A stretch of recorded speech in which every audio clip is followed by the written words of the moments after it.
Hello everyone, welcome to the video. In this video, I'll be going over the concept of process mapping. Now, what is process mapping? Process mapping visually represents a business workflow. In other words, it is a diagram of how a business operates. The importance of this process mapping offers a picture of how the work flows from start to finish, particularly who is involved, what's their responsibilities, and what is to occur. Now, you can't understand what you don't see, and you can't build what you can't see. Well, you can build whatever you want, but you won't have a reference, or at least some direction. You won't have clarity, so clarity is important. Now, there are some benefits to building a process map. There's enhanced efficiency, building effective solutions, managing risk, and of course, having alignment across organizations. Ultimately, this helps bridge any gaps and understand potential impacts. As mentioned earlier, process mapping overall gives you clarity and can be applied to anything. While there are many types of process mapping, the most commonly used is flowcharts. Very standard, very much normalized. To make a process map, you need details first, and get them by speaking with representatives, or if you have access to artifacts, like documents. Some things to consider when building out your process map. You obviously need a clear objective, so define that first. You want to balance out details. Regular reviews. Your first process map will never be your final copy. And of course, get people involved, get representatives involved. You're creating something for someone. So when they see it, they can be aligned with it, or they can address a concern. And as always, with periodic reviews, be cognizant and be open to change. When it comes to building a process map, what could be used for process mapping? Like building one out. Well, there are many tools in the market. Popular ones are MS Visio and Lucid Charts, but feel free to use other tools in the market, whatever's convenient for you. And within process mapping, especially with flowcharts or anything else, there's always shapes being used and they're represented differently. So I'll leave a link in the description of a website where it'll show you standard shapes, what's a start, what's a decision, what's filling in data and such. So be on the lookout for that. Okay. We went over the details about process mapping. Now, let's look at a use case for better understanding. An organization's IT support is experiencing increasing delays in resolving internal IT requests. End users, or I should say employees, are frustrated, and the IT team feels overwhelmed. What are the problems? So, lack of communications, no formal process on handling IT issues, problems being backed up, and issues aren't being resolved on time, which is a biggie, and this ultimately impacts productivity. So for this example, I do have a process mapping of how it currently looks like and what could be the expected improved process. And I will show you this. All right. So here I'm in this canvas. If you're wondering what this is Google Draw. This is another tool that's free to use. Let's start with the current process, right? So it's pretty much simplified. As you can see, the start right here, this little pill icon, it shows computer issue. So starting from here, as an employee is experiencing an issue, they reach out to the IT team, either phone or email, and they talk about it. Okay, what's the problem? And if it's something simple, if it can be fixed immediately, the support team member may not even create a ticket. They just might resolve it right then and there, and they just kind of just end it off right there. But if they're not able to fix it right then and there, or it's taking a bit some time, there's some complexities. Okay, let's create a ticket and just forward it to a team that might be appropriate for this issue. Kind of goes there. There's really no update. There's really nothing. Things could probably get lost. The employee reaches out, hey, I had a problem. What's the update? They're kind of just scrummaging around trying to look for the ticket or whatnot.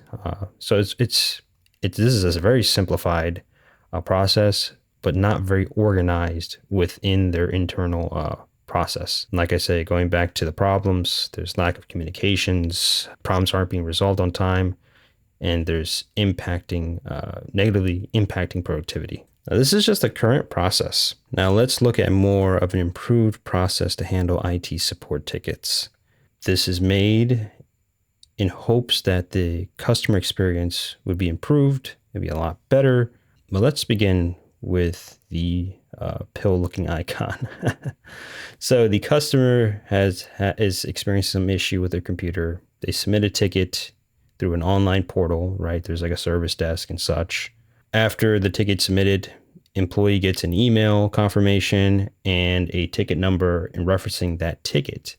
So there's something right there for a reference. And they also get a link to the ticket page where it shows the employee, oh, okay, there's assigned user, there's status, there's comment sections, there's a history right there.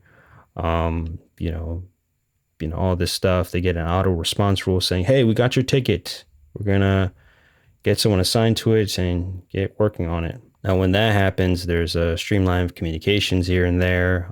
So it's very convenient that there's a placeholder between employees and the IT support team. As it's going through the service desk, there is a decision right here. So the request type, based on the details the employee placed, they'll look at, the logic will look at maybe the complexity or what it is, what's the request type.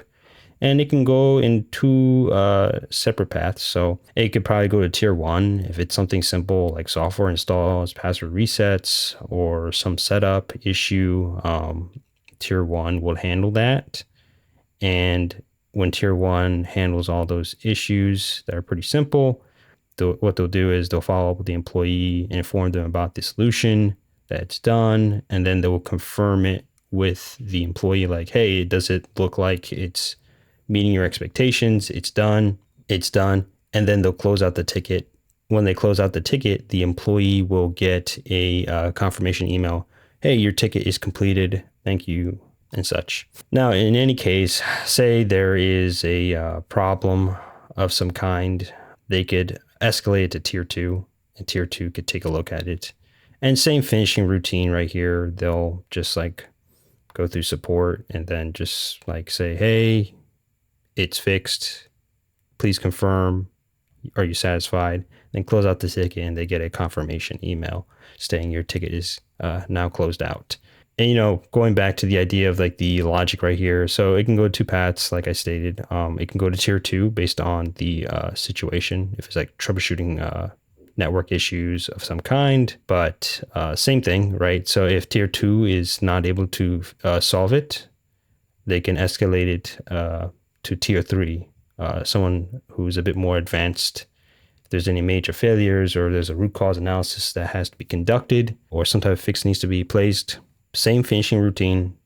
Once they resolve it, follow up with the employee and inform them about the solutions, confirm it with them that, hey, it's fixed. And once you get that confirmation, close out the ticket, they get an email confirmation and such. So pretty much it's a very high level, this type of process mapping. You see, I try not to put too much detail, otherwise it's just kind of scattered all over the place. I like to put notes here just to give it a little more detail, but this is very much high level and such. So, and again, it's not always going to be final. This could always change based on reviews, based on comments from the representatives, or maybe a colleague and such when you're brainstorming. This would be more of like the first of many. It sure beats the current IT process they currently have. But yeah, this is what process mapping is. Now, if you're wondering how you want to get to Google Draw, just go here, right? Go on Google, right? Just type in, if you're already signed into your Google account, just type in Google Draw. And there's Google Drawings. and you just click on that. Now the background looks kind of funny, but you can change it. So just like right click here anywhere in the canvas and just click here. You know, I could do any color you like, custom. I'm just going to do a neutral. And here's your toolbar right here. You can have shapes here. And as mentioned before, I will also add a link to a business process mapping blog post where they'll show you what shapes represent. But, you know, really it's your business on how you would like to use the shapes, and you can add texts and such. So, you know, let's see right here. So this is the pill looking one. You can put, you just double click in there, start. Then you can just add another one. Let's just say this one. And then if you want to connect them, you just use the lines right here. You can use this or arrow and connect them. You can look at the line density. You can do a solid line. You could do a dotted line. You could do, you know, something cut off. You could also increase the line. Look at this. It's pretty big. That's not necessary. You can just keep it pretty small. And there's, you know, text box. You can put a text box. This is a text box, and such. You just move things around, you know. You can add some call outs here as well. There's just a lot you could do with this. You know, you got this database right here. You can put some notes, and you can just do like an elbow one, right? So kind of just changes the variation of how it connects and how it lines up. Process mapping is pretty effective right from the beginning. Really gives you that visualization on how you want to build a solution or how things run. So I do hope you found this video helpful. Please like, share, and subscribe, and I'll catch you in the next one.